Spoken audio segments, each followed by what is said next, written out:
I'm going to be honest with you. This right here feels like one of those moments where everything we thought we knew about the Leafs' direction might be changing in real time. Because on one side, you've got reports saying the front office is seriously pushing toward bringing in a completely different kind of leadership, with Mike Gillis now getting deeper into talks with Keith Pelly. And on the other side, you suddenly have trade rumors putting a core star like William Nylander right in the middle of a potential blockbuster move. And when you put those two things together, it doesn't feel random at all. It feels connected, because if the Leafs are seriously exploring a new structure at the top with a different vision for how to build this team, then it makes sense that big decisions about the core players could be coming right behind that. What we're going to break down today is exactly what this growing interest in Gillis could mean for the identity of this front office moving forward, and why at the exact same time Nylander's name popping up in trade talks might be the biggest signal yet about how drastic this offseason could actually get. So if you're a Leafs fan trying to understand where this team is really headed, stay with me here, because this might be one of the most important turning points we've seen in years. And hey, if you're enjoying this kind of real talk and want to help the channel grow, hit that like button, subscribe, and help us reach that goal of 1,200 subscribers, because we're just getting started with this community. Alright, so let's really unpack what's going on here, because this is one of those updates that at first glance might seem like just another name being linked to the Leafs, but when you actually slow it down and look at the context, it starts to feel like something much more serious is developing behind the scenes. The big headline here is that the Leafs are not just casually interested in Mike Gillis. They are already deep into conversations with him and preparing for a second meeting with Keith Pelly. And that right there is a huge signal, because teams don't bring someone back for multiple rounds of talks unless there is real alignment on vision, structure, and what the future of the organization is supposed to look like.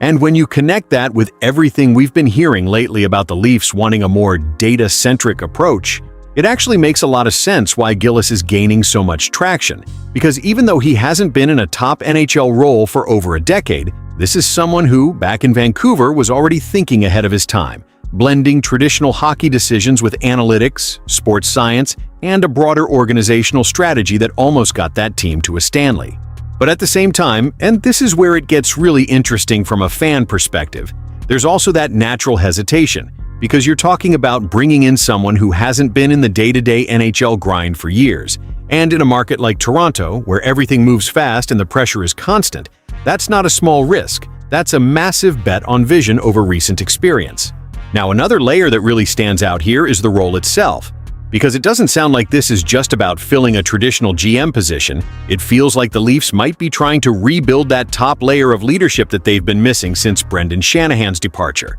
which means they could be looking for someone to oversee the entire hockey operation structure, not just make roster moves. And that would explain why Gillis, who has previously shown interest in a president-type role, fits into this conversation so naturally. And then when you add in the fact that names like Sonny Maeda are also heavily in the mix, it starts to look like the Leafs are potentially trying to build a hybrid front office, where you have experienced leadership at the top combined with modern, analytics-driven decision-makers underneath, which in theory sounds like exactly what this team has been missing for years. But again, theory and execution are two very different things, and as fans, we've seen how difficult it is to get that balance right, especially in a market where every decision is amplified and every mistake gets remembered for a long time. So overall, what this news tells us is that the Leafs are not just exploring options. They are actively moving forward, they are narrowing down candidates, and they are getting closer to defining what this next era of the franchise is going to look like,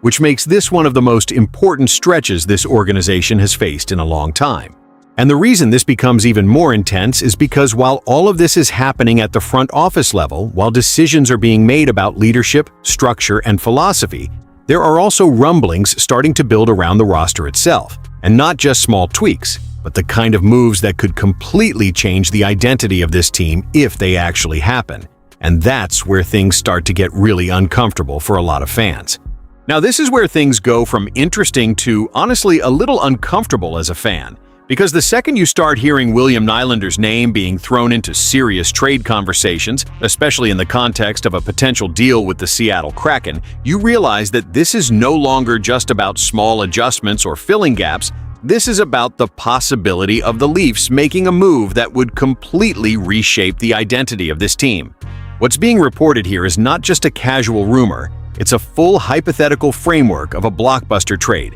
where Nylander could be moved in exchange for a package built around futures, including a high-end prospect, draft picks, and additional assets. And that kind of structure immediately tells you what direction this would represent, because you don't trade a player in his prime, locked into a long-term deal, unless you are seriously considering stepping back in order to build something new. And that's where the emotional weight of this really hits, because we're not talking about a depth player or a secondary piece. We're talking about one of the most skilled, consistent, and dangerous offensive players on this roster. A guy who can take over games, who has produced year after year, and who, for a lot of fans, represents exactly the type of player you're supposed to build around, not move away from. At the same time, when you look at it from a purely strategic perspective, you can understand why this conversation even exists, because if the Leafs are truly at a crossroads, if there is even a small chance that the organization is considering a deeper reset rather than just a retool,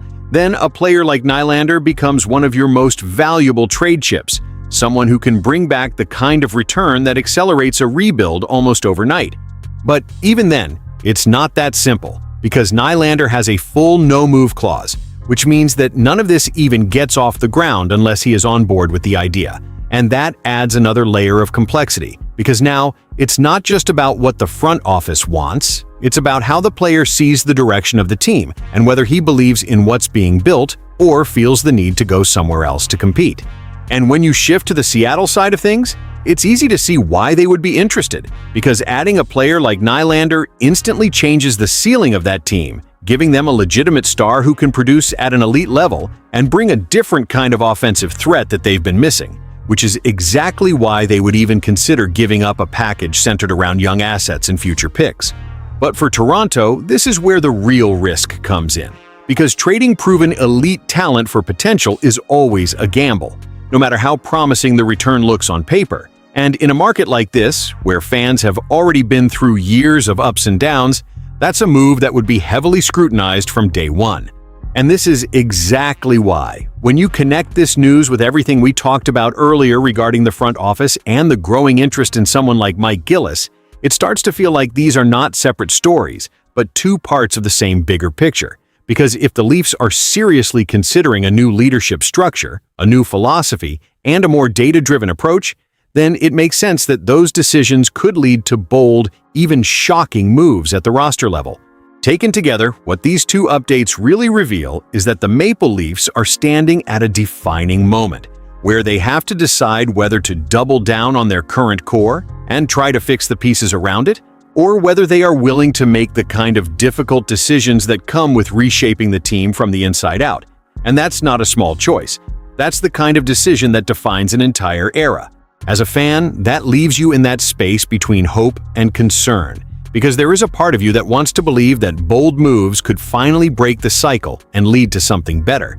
But there is also that very real fear that moving a player like Nylander could create more problems than it solves if the return doesn't fully deliver. And that's why this moment feels so decisive, because it's not just about one trade or one hire, it's about the direction of the franchise as a whole, and whether the Leafs are finally ready to take a different path, even if that path comes with some very difficult choices along the way. And when you really step back and look at everything together, it becomes impossible to ignore what this moment actually represents for the Toronto Maple Leafs, because this is no longer just about rumors or isolated reports. This is about a franchise that is clearly standing at a crossroads where every decision from the front office down to the roster could redefine what this team looks like for years to come. Because on one side, you have the organization actively exploring a new direction in leadership, showing strong interest in names like Mike Gillis and other candidates who represent a more modern, data-driven philosophy, which already signals that the Leafs are not satisfied with how things have been run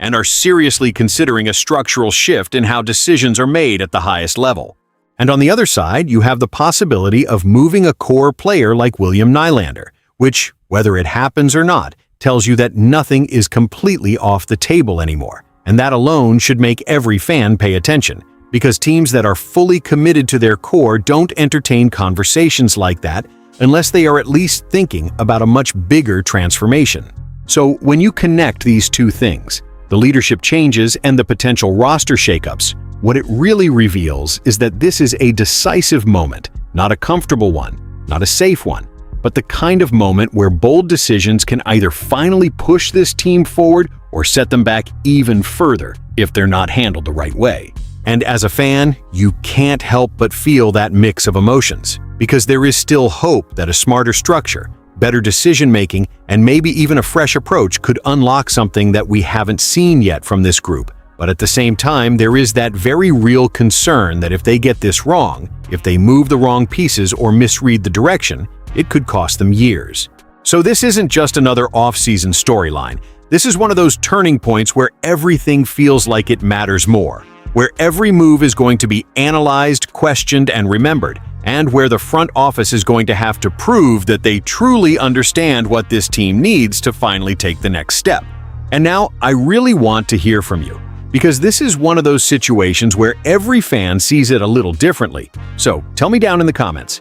would you actually trade Nylander if the return looks like that? Or do you think that's a move this team simply cannot afford to make right now? And if you've been following the channel and you're enjoying this kind of real talk, this honest breakdown from a fan perspective, go ahead and hit that like button and subscribe, because we're getting really close to 1,200 subscribers, and your support genuinely makes a difference in helping the channel grow. And I appreciate every single one of you who's been part of this journey so far.